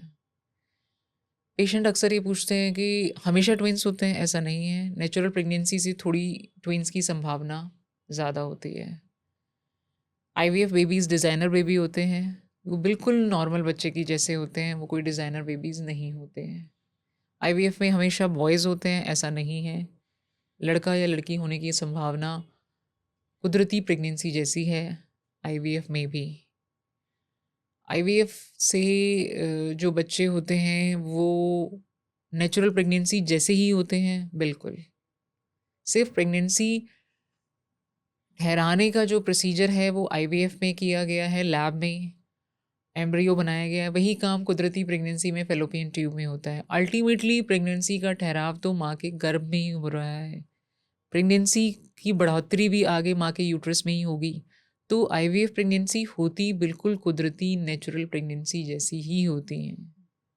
सिर्फ थोड़ा सपोर्ट की ज़रूरत होती है आईवीएफ प्रेगनेंसीज़ में, otherwise they are as normal as natural pregnancy. IVF pregnancies एक और मिथ होता है कि हमेशा सिजेरियन से ही डिलीवर होती हैं। ये डिपेंड करता है कि कैसी आईवीएफ प्रेगनेंसी चल रही है, कोई कॉम्प्लिकेशन तो नहीं है। और ये बीपी शुगर होने की संभावना जैसी कुदरती प्रेगनेंसीज़ में होती है ऐसे आईवीएफ में भी हो सकता है। तो इंडिकेशन फॉर सिजेरियन ये नहीं है कि हर आईवीएफ प्रेगनेंसी सिजेरियन ही होगी, डिलीवर किया जाएगा, नेचुरल भी हो सकती है। मैम एक टॉपिक बहुत सुनने में आता है हमेशा, PCOD. What exactly is PCOD? And PCOS and PCOD दोनों वर्ड्स एक्चुअली आते हैं, तो डिफरेंस क्या है पीसीओएस और पीसीओडी में? पीसीओडी आजकल बहुत कॉमन है, पॉलीसिस्टिक ओवेरियन डिजीज़ या पॉलीसिस्टिक ओवेरियन सिंड्रोम आजकल काफ़ी कॉमन देखा जाता है। हर 5 लड़की में से 1 लड़की आज पॉलीसिस्टिक है। इसका कॉमन होने के बहुत सारे रीजंस हैं। कुछ लाइफस्टाइल ऐसा है आजकल लोगों का, कुछ डायबिटीज़ बहुत कॉमन है। जहाँ फैमिली हिस्ट्री है डायबिटीज़ की, वहाँ लड़कियों को पीसीओडी होने की संभावना काफ़ी ज़्यादा है आजकल। प्रेजेंटेशन होती है कि या तो ओवरवेट होंगी लड़कियाँ, या फिर इरेगुलर मेंसेस होंगी, हर्सुटिज्म होगा, एक्सेसिव हेयर ग्रोथ फेस पे है, हाथ पैरों पे है, बहुत फ्रीक्वेंट थ्रेडिंग की वैक्सिंग की ज़रूरत पड़ रही है लड़कियों को, वज़न ज़रूरत से ज़्यादा है लड़कियों का, इरेगुलर साइकिल्स हैं ये बार बार, ये इस तरह एक्ने हैं फेस पर, ये इस तरह से पॉलीसिस्टिक लड़कियां प्रेजेंट करती हैं। और once they are married infertility होने के चांसेस थोड़े ज़्यादा होते हैं, क्योंकि पीसीओडी में इनफर्टिलिटी भी काफ़ी माना जाता है। जी ऐसा है? जी बिल्कुल ठीक सवाल है। इनफर्टिलिटी कॉमन है पॉलीसिस्टिक पेशेंट्स में, क्योंकि इन बच्चियों की जो ओवरीज होती हैं वहाँ साइकिल्स एनोवुलेटरी होती हैं, ये ओवुलेट नहीं कर पाती खुद से। तो इनके केसेस में लाइफस्टाइल मॉडिफिकेशन का बहुत रोल है, वज़न कम करने की इम्पोर्टेंस है, daily exercise at least 5 days in a week is mandatory. Even 10% of weight reduction, अपने शरीर का 10% अगर वेट कम करें तो साइकिल्स ओवुलेटरी होने की संभावना बेहतर हो जाती है। एज सच पीसीओडी को हम जड़ से ख़त्म कर सकते हैं? पीसीओडी अपने आप में जड़ से ख़त्म करना तो मैं ये नहीं कहूँगी, लेकिन लाइफस्टाइल मॉडिफिकेशन से, वेट रिडक्शन से हम इसके प्रोग्रेशन को बेटर कर सकते हैं कि अगर हमारा वेट ठीक है तो हमारी साइकिल्स रेगुलर रहेंगी, ये एक्ने थोड़ा सा बेटर हो जाएंगे, हर्सुटिज्म पे फ़र्क पड़ेगा। तो it's a basically modifiable disease है ये। लाइफस्टाइल मॉडिफिकेशंस का बहुत रोल होता है इसमें। एंड ये किसी को पता कैसे चलेगा कि उसको पीसीओडी है? मैंने बताया ये जो साइन सिम्टम्स हैं, ये इरेगुलर acne मेंसेस और हैं, एक्ने ओके है, एक्सेसिव हेयर ग्रोथ है फेस पे, वज़न ज़रूरत से ज़्यादा है, ये पेशेंट्स की प्रेजेंटेशन होती है पॉलीसिस्टिक में। सो यू सेइंग कि पीसीओडी में के ट्रीटमेंट के लिए लाइफस्टाइल ज़्यादा इम्पोर्टेंट है एज कम्पेयर टू ये कुछ ऐसी चीज़ें हैं जो पेशेंट अपने पार्ट पे कर सकता है। ओके अगर वेट ना बढ़ने दे, वेट बढ़ा हुआ है तो थोड़ा लाइफस्टाइल चेंज करके, एक्सरसाइज करके, कुछ in fact 5 days in a week exercise is enough for 30-40 minutes. वो एक्सरसाइज किसी भी फॉर्म में हो सकती है, walking, jogging, Zumba, dance, gym, ये सारी चीज़ें अल्टीमेटली फिज़िकल एक्टिविटी बढ़ा रही हैं। स्विमिंग, साइकिलिंग, ये कुछ चीज़ें हैं जो पेशेंट के लाइफस्टाइल को अफेक्ट करती हैं। मैम, एक थायराइड एंड पीसीओडी ये प्रेगनेंसी में सबसे ज़्यादा इफ़ेक्ट क्यों करते हैं? ये मतलब डायरेक्टली रिलेटेड क्यों है प्रेगनेंसी के साथ? थायराइड एक ऐसा हार्मोन है जो प्रेगनेंसी में नॉर्मल होना ज़रूरी है। थायराइड हार्मोन ज़रूरी होता है बच्चे के मानसिक विकास के लिए। सो अगर ये नॉर्मल है तो माँ से बच्चे को वो थायराइड सप्लीमेंट जो जाना चाहिए वो जा रहा है। अगर इसकी कमी है तो हम बाहर से ऐड ऑन करते हैं। टीएसएच टेस्ट हमें बता देता है कि कितने थायरोनॉम की ज़रूरत है और किस पेशेंट को है। Thyroid is an important hormone for baby. PCOD और पीसीओएस ये दोनों सेम चीज़ ही हैं, मतलब जो सिम्टम्स आपने बताए और वो जो अलग पीसीओडी treatments. पेशेंट्स में लेटर ऑन हाइपरटेंशन, डायबिटीज़ होने की संभावना बढ़ जाती है एंड मेटाबॉलिक डिसऑर्डर्स होने की संभावना होती है। तो इन सब को मिलाकर हम पीसीओएस के शब्द यूज़ कर लेते हैं। Okay so PCOS is polycystic ovarian syndrome and PCOD is polycystic ovarian disease. Okay male infertility बहुत सुनने में आता है आजकल। जी, मतलब why that happen, male infertility, and how we can prevent that? And ये मेल इनफर्टिलिटी का जो इशू है ये इंडियन है ज़्यादा, इंडिया के लोगों में ज़्यादा है या फिर वर्ल्ड वाइड ग्लोबली ही बहुत ज़्यादा है? आजकल लोगों का लाइफस्टाइल ऐसा हो गया है कि male infertilities day by day increasing trend पर है। पहले लोगों का लाइफस्टाइल ऐसा होता था कि फ़िटनेस ना चाहते हुए भी कर ही रहे हैं, वो फिज़िकल एक्टिविटी काफ़ी हो रही है, डाइट घर का बना हुआ खाना खा रहे हैं, smoking, alcohol intake, caffeine intake इतना नहीं होता था, ड्रग अब्यूज़ नहीं होते थे। आजकल राउंड द क्लॉक जो बॉयज़ हैं वो लैपटॉप पे बैठे हैं, फिज़िकल एक्टिविटी है ही नहीं। है तो जिम के रूप में है या सिर्फ वहाँ जिम सप्लीमेंट्स का ओवर इनटेक हो रहा है जहाँ स्टेरॉइड्स भी जा रहे हैं। सो दीज थिंग्स अल्टीमेटली आपकी स्पर्म क्वालिटी को अफेक्ट कर रहे हैं, और जहाँ स्पर्म क्वालिटी अफेक्ट हो रही है वहाँ काउंट भी कम हो रहा है, स्पर्म्स की चलने की क्षमता ख़राब हो रही है, मॉर्फोलॉजी ख़राब हो रही है, तो डेफिनेटली फर्टिलिटी पे असर आ रहा है। कैसे इस- बच सकते हैं इससे? एक स्वस्थ जीवन शैली, जितना हो सके धूम्रपान, शराब और कैफ़ीन से बचें। किसी भी प्रकार का नशा आपके गैमीट्स को कहीं ना कहीं ख़राब कर रहा है। सो किसी भी प्रकार के नशे से बचें, एक रेगुलर फिटनेस को अपनाएं। रोज़ करीबन 45 मिनट की फ़िटनेस इनफ होती है, और एक हेल्दी जीवन शैली अपनाएं। एक होलिस्टिक अप्रोच, बार बार मैं कहती हूँ, योगा मेडिटेशन का अलग रोल है, हेल्दी लाइफस्टाइल, हेल्दी डाइट। इसमें से आधी प्रॉब्लम्स चाहे वो टू मेक आईवीएफ सक्सेसफुल या फिर for a better life, for fertility, for male fertility, जी, फॉर मेन तो एक ये चीज़ निकल के आती है कि लाइफस्टाइल अच्छा और हेल्दी होना क्योंकि चाहिए। एक अच्छे लाइफस्टाइल के साथ ही हम्म, हम अपने अच्छे गैमीट्स बना सकते हैं। इस लाइफस्टाइल का अल्टीमेटली आपके गैमीट्स पे फ़र्क आ रहा है जो आप नहीं देख पा रहे हैं। मैम, लाइक यू आर, आपका इतना अच्छा फाउंडेशन है गुलमोहर आईवीएफ सेंटर, तो गुलमोहर आईवीएफ सेंटर बाकी सारे आईवीएफ सेंटर से कैसे डिफरेंट है? गुलमोहर आईवीएफ में हम एक इंडिविजुअलाइज्ड अप्रोच को हमेशा प्रमोट करते हैं, क्योंकि हर मरीज़ डिफरेंट है, उसकी समस्याएं डिफरेंट हैं। तो जब समस्या अलग अलग हैं तो एक सिंगल अप्रोच से कैसे सारे पेशेंट्स ट्रीट किए जाते हैं। सो हर एक पेशेंट को इंडिविजुअलाइज्ड ट्रीटमेंट दिया जाता है, उसकी समस्या को पढ़ा जाता है, उसके साथ एक इमोशनल कनेक्ट किया जाता है, जो इम्बैलेंस हैं वो करेक्ट किए जाते हैं, और उसकी बॉडी के अकॉर्डिंग प्रोटोकॉल लगाए जाते हैं कि ये ट्रीटमेंट प्रोटोकॉल से सक्सेस होने का संभावना बेटर है, उसके अकॉर्डिंग ट्रीटमेंट दिया जाता है।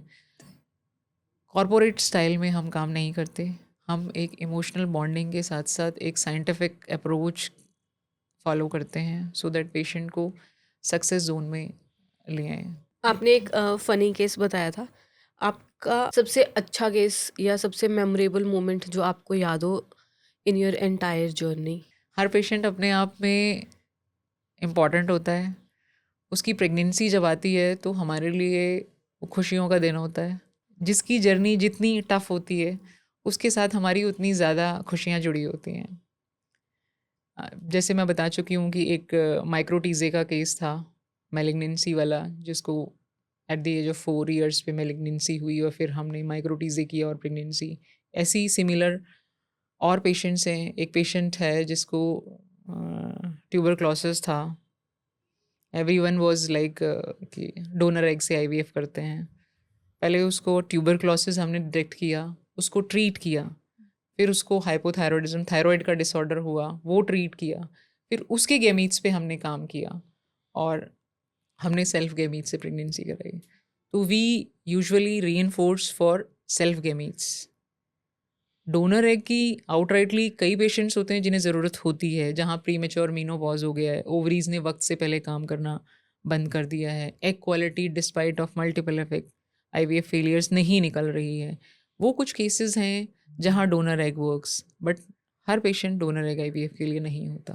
तो R M is basically to work on self gametes of the patients, चाहे वो माइक्रोटीजे से आ रहे हैं, टीज़ा से आ रहे हैं, या स्टिमुलेशन चेंज करके आ रहे हैं। We work on self gametes. जैसे हम ग्राफिक डिज़ाइनर्स हैं, तो हमारे पास कोई प्रोजेक्ट आता है लोगों का, तो वो बताते हैं हमारी न्यू कंपनी है, तो it's a kind of good news है ना, कि उनकी तरफ से भी अच्छा है, कंपनी किसी ने खोली है, हम उसका काम कर रहे हैं। तो डॉक्टर्स के केस में, आपके केस में, अगर आपके पास पेशेंट्स कम आते हैं तो यू आर हैप्पी कि हाँ, इट मीन्स सब हेल्दी है वर्ल्ड में आसपास, या you get sad because there is a business side to it also? We always feel good जब पेशेंट रिकवर करता है। उसकी रिकवरी हमें खुशी देती है। उसका नंबर वो क्यों नहीं आ रहा, ये हमें सिखाया ही नहीं जाता। उसकी रिकवरी के एंगल से हम पेशेंट को देखते हैं। उसके आने पर हम कि ये दुखी होके आया है, हम कभी खुशी महसूस कर ही नहीं सकते। It is the recovery that matters, जो हमें बॉदर करती है। उसका आना ना आना, वो एक, कोई भी चाहे उसे बिजनेस पॉइंट से देख सकता है, लेकिन हम पेशेंट की रिकवरी से, जिस काम के लिए वो आया वो काम हो गया और वो खुशी खुशी चला गया, दैट मैटर्स टू अस। अभी आजकल ये भी बहुत सुनने को मिलता है, थैलेसीमिया। इनफैक्ट कपल्स अभी जो एटलीस्ट एजुकेटेड कपल्स हैं, लव मैरिज कर रहे हैं, तो वो बिफोर वेडिंग, अपनी बिफोर मैरिज थैलेसीमिया का टेस्ट भी कराते हैं। तो वो थैलेसीमिया क्या है? थैलेसीमिया एक ब्लड का डिसऑर्डर होता है जिसमें बच्चे को एनीमिया होता है। अगर मदर और फादर दोनों कैरियर हैं थैलेसीमिया के, तो बच्चे में थैलेसीमिया मेजर होने की संभावना होती है। पेरेंट्स से बच्चे को होने की काफ़ी संभावना होती है। इसीलिए प्री आईवीएफ में भी टेस्ट में एक एचबी इलेक्ट्रोफोरेसिस नाम का टेस्ट होता है जो कराया जाता है एज ए कपल। दोनों का पहले मदर का टेस्ट कराया जाता है, अगर मदर के टेस्ट में कुछ गड़बड़ आती है तो फिर फादर का भी कराया जाता है, ताकि बच्चे के अंदर थैलेसीमिया होने की संभावना ना रहे। थैलेसीमिया एक डिज़ीज़ होती है जिसमें बच्चे का हीमोग्लोबिन बार बार कम हो जाता है और उसको फिर एक एज के बाद फ्रीक्वेंट ब्लड ट्रांसफ्यूजन की ज़रूरत होती है। ये डिपेंड करता है कि कितनी सीवियरिटी का है। थैलेसीमिया मेजर भी होता है, thalassaemia intermediate, thalassaemia minor. Thalassaemia major वाले बच्चे कुछ एज के बाद नहीं आगे चल पाते, और माइनर और इंटरमीडिएट को हम हैंडल कर लेते हैं। So okay. इस बीमारी को जांचने के लिए जैसे आपने अभी कहा कि टेस्ट करा रहे हैं, बिल्कुल ठीक है। पंजाब बेल्ट में ये काफ़ी कॉमन है थैलेसीमिया। अगर किसी को आफ्टर मैरिज पता चलता है कि दोनों हस्बैंड एंड वाइफ थैलेसीमिया के कैरियर्स हैं, तो फिर वो उनके लिए आप क्या एडवाइस करते उनके हो? लिए जेनेटिक टेस्टिंग होती है, कौन से टाइप का थैलेसीमिया है, जेनेटिक काउंसलिंग होती है, क्या प्रोबेबिलिटी है कि बच्चे के अंदर जाएगा, और फिर आईवीएफ टेक्निक से, जैसे मैंने बताया पीजीटी-ए नाम की, पीजीटी-एस, पीजीडी-पीजीएस नाम की टेक्निक्स होती हैं। उसमें थैलेसीमिया फ्री एम्ब्रियोज़ हम बना के, एम्ब्रियोज़ बनाने के बाद टेस्ट कर सकते हैं, और थैलेसीमिया फ्री एम्ब्रियोज़ हम यूट्रस में इम्प्लांट कर सकते हैं। Okay, so IVF can be a solution if Yes. they are having So thalassemia. that way IVF is If a very in good case, solution. yeah, in case father and mother both are having thalassemia. Okay. Interesting. काफ़ी अच्छी information मिली. या हमें काफ़ी चीज़ों की clarity हुई है। I hope कि हमारी ऑडियंस के लिए भी कुछ चीज़ों की उनको क्लैरिटी होगी, कुछ मिथ्स उनके भी बस्ट होंगे। एंड अगर किसी को आपसे कंसल्ट करना है for IVF for their treatment, तो वो जी। आपको कैसे कॉन्टैक्ट करे? हमारी वेबसाइट है, हमारा पर्सनल कॉन्टैक्ट नंबर है, गुलमोहर IVF पे जाकर वेबसाइट देख सकते हैं, हमारे पर्सनल कॉन्टैक्ट से कॉन्टैक्ट कर सकते हैं और हमसे कोऑर्डिनेट कर सकते हैं। Thank you so Thank you much so ma'am much, for ma'am. Giving your precious time. Doctors का टाइम बहुत ज़्यादा इंपॉर्टेंट होता है एंड आपने इतना सारा टाइम दिया, so once thank you again so thank much, you. Thank you, thank you.